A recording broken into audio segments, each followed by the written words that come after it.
राधे राधे। जय श्री कृष्ण। भक्तों, आप सभी का स्वागत है आज की मेरी इस वीडियो में।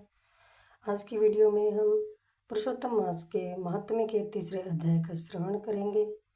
इस महीने को अधिक मास भी कहते हैं। धार्मिक मान्यता के अनुसार यह महीना मनुष्य के लिए अपने पुण्यों को बढ़ाने के लिए बहुत ही सुनहरा अवसर है। भगवान विष्णु के द्वारा इस अतिरिक्त माह को अपने नाम पुरुषोत्तम नाम से सुशोभित करने और इसे सभी पापों व कष्टों से मुक्ति का सबसे पवित्र महीना घोषित करने पर आज की कथा का केंद्र बिंदु है। कथा के अनुसार 12 महीनों के अपने अधिष्ठाता देव होने के कारण किसी भी देवता ने इस अतिरिक्त महीने को स्वीकार नहीं किया था और इसे मल मास कहा गया था। अपमानित होकर यह महीना भगवान विष्णु की शरण में गया है। तीसरे अध्याय में यह वर्णन किया गया है कि इस अवांछित महीने की पुकार सुनकर भगवान विष्णु ने इसे अपना स्वयं का नाम पुरुषोत्तम नाम दिया। उन्होंने यह वरदान दिया कि इस माह में किए गए जप तप दान और पूजा का फल अन्य महीनों की तुलना में कई गुना अधिक प्राप्त होगा। साथ ही इस महीने में संपूर्ण कथा को सुनने से जीवन के सभी संकटों, ग्रहों के अशुभ प्रभावों व शत्रुओं का नाश करने के लिए यह महीना अत्यंत ही उत्तम बताया है और साधक को इस महीने में मोक्ष की प्राप्ति हो जाती है। यह मास पाप ताप का नाश करने वाला माना गया है। इस महीने में व्रत पूजा और दान करने से मनुष्य के इस जन्म और पिछले जन्मों के सभी पाप धुल जाते हैं। साथ ही पुरुषोत्तम मास में इस पुरुषोत्तम मास के महात्म्य को सुनने से भी मनुष्य के पाप नष्ट होते हैं, उसके जीवन में सुख समृद्धि बढ़ती है। इसलिए पुरुषोत्तम मास के महात्म्य को हमें पूरे श्रद्धा और भाव के सुनना चाहिए। चलो अब हम पुरुषोत्तम मास के महात्म्य के तीसरे अध्याय का श्रवण करते हैं। ऋषिगण बोले, हे महाभाग, नर के मित्र नारायण नारद के प्रति जो शुभ वचन बोले हैं वह आप विस्तार पूर्वक हमसे कहें। सूत जी बोले, हे द्विज सत्तमो, नारायण ने नारद के प्रति जो सुंदर वचन कहे वह जैसे मैंने सुने हैं वैसे ही मैं आप सबसे कहता हूँ, आप सब सुनिए। नारायण बोले, हे नारद, पहले महात्मा श्री कृष्ण ने राजा युधिष्ठिर से जो कहा था वह मैं कहता हूँ, सुनो। एक समय धार्मिक राजा अजातशत्रु युधिष्ठिर छल प्रिय धृतराष्ट्र के दुष्ट पुत्रों के द्वारा द्रुत क्रीड़ा में हारे गए। सबके देखते ही देखते अग्नि से उत्पन्न हुई धर्मपरायण द्रौपदी के बालों को पकड़कर दुष्ट दुशासन ने खींचा और खींचने के बाद उसके वस्त्र उतारने लगा। तब भगवान कृष्ण ने उसकी रक्षा की। पीछे पांडव राज्य को त्याग कर काम्यक वन में चले गए। वहाँ अत्यंत ही क्लेश से युक्त वे वन के फलों को खाकर जीवन बिताने लगे। जैसे जंगली हाथियों के शरीर में बाल रहते हैं, इसी प्रकार पांडवों के शरीर में भी बाल उग गए। इस प्रकार दुखित पांडवों को देखने के लिए भगवान देवकी सुत मुनियों के साथ काम्यक वन में गए। उन भगवान को देखकर मृत शरीर में पुनः प्राण आ जाने की तरह युधिष्ठिर, भीमसेन, अर्जुन आदि प्रेम विहल होकर सहसा उठ खड़े हुए और प्रीति से श्री कृष्ण के गले मिले और भगवान श्री कृष्ण के चरण कमलों में भक्ति से नमस्कार करने लगे। द्रौपदी ने भी धीरे धीरे वहां आकर आलस से रहित होकर भगवान को शीघ्र ही नमस्कार किया। उन दुखित पांडवों को मृग के चर्म के वस्त्रों को पहने देख और समस्त शरीर में धूल लगी हुई, रूखा शरीर, चारों तरफ बाल बिखरे हुए द्रौपदी को भी उसी प्रकार दुर्बल शरीर वाली और दुखों से घिरी हुई देखा। इस तरह से दुखित पांडवों को देखकर वे अत्यंत ही दुखी हुए। भक्त वत्सल भगवान धृतराष्ट्र के पुत्रों को जला देने की इच्छा से उन पर क्रुद्ध हुए। विश्व के आत्मा, बाहों को चढ़ा गुरेर कर देखने वाले, करोड़ों काल के कराल मुख की तरह मुख वाले, धधकती हुई प्रलय की अग्नि के समान उठे हुए, ओठों को दांत के नीचे जोर से दबाकर तीनों लोगों को जला देने की तरह ऐसे उद्धत हुए जैसे श्री सीता के वियोग से संतप्त भगवान रामचंद्र को रावण पर जैसा क्रोध आया था। उस प्रकार से क्रुद्ध भगवान को देखकर कांपते हुए अर्जुन कृष्ण को प्रसन्न करने के लिए द्रौपदी, धर्मराज तथा लोगों से भी अनुमोदित होकर शीघ्र ही हाथ जोड़कर उनकी स्तुति करने लगे। अर्जुन बोले, हे कृष्ण, हे जगत के नाथ, हे नाथ, मैं जगत के बाहर नहीं हूँ, आप ही जगत की रक्षा करने वाले हैं। हे प्रभु, क्या मेरी रक्षा आप नहीं करेंगे?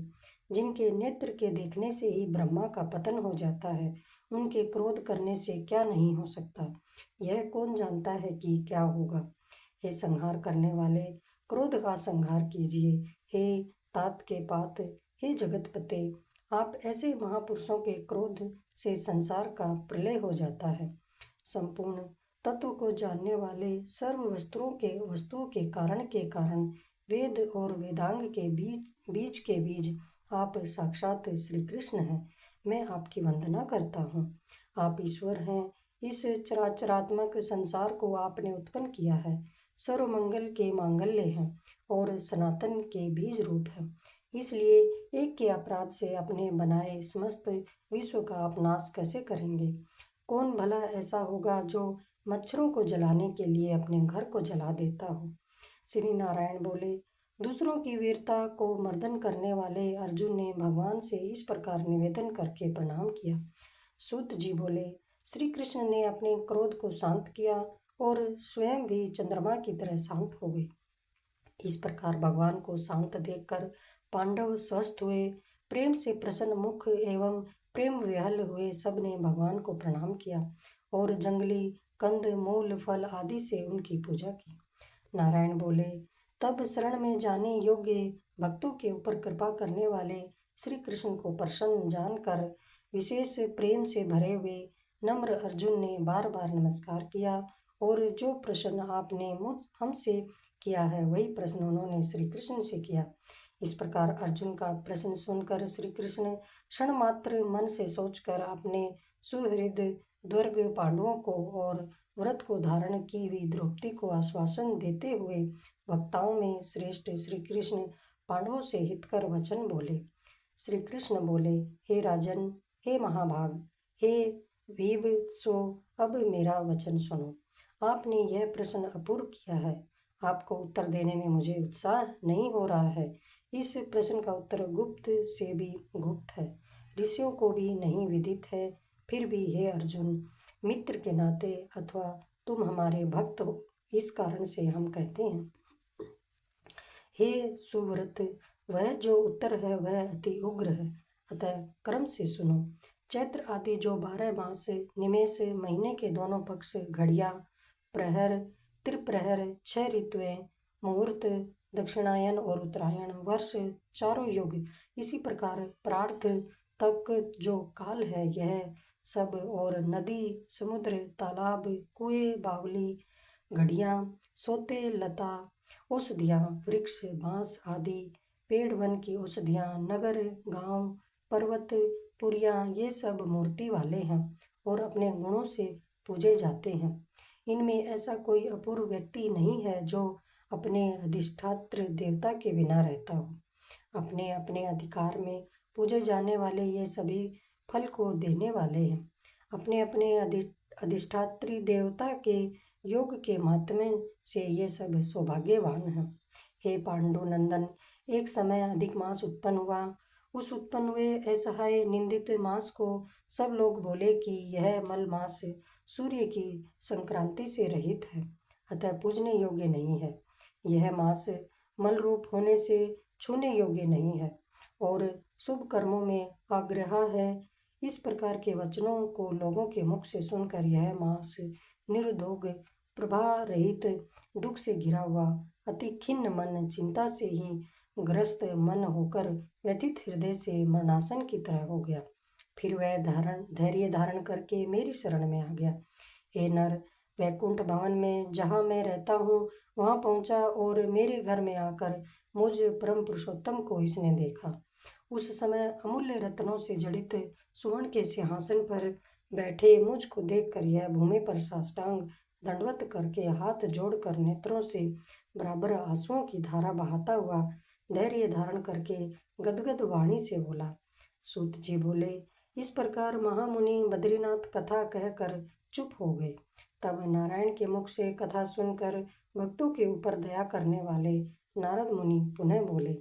नारद बोले, इस प्रकार अपनी पूर्ण कला से विराजमान भगवान विष्णु के निर्मल भवन में जाकर भक्ति के द्वारा मिलने वाले जगत के पापों को दूर करने वाले योगियों को भी शीघ्र न मिलने वाले जगत को अभय दान देने वाले ब्रह्म रूप मुकुंद जहाँ पर थे उनके चरण कमलों की शरण में आया हुआ अधिक मास क्या बोला।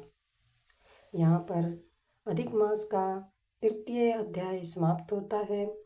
चतुर्थ अध्याय का कल हम श्रवण करेंगे। राधे राधे, जय श्री कृष्ण।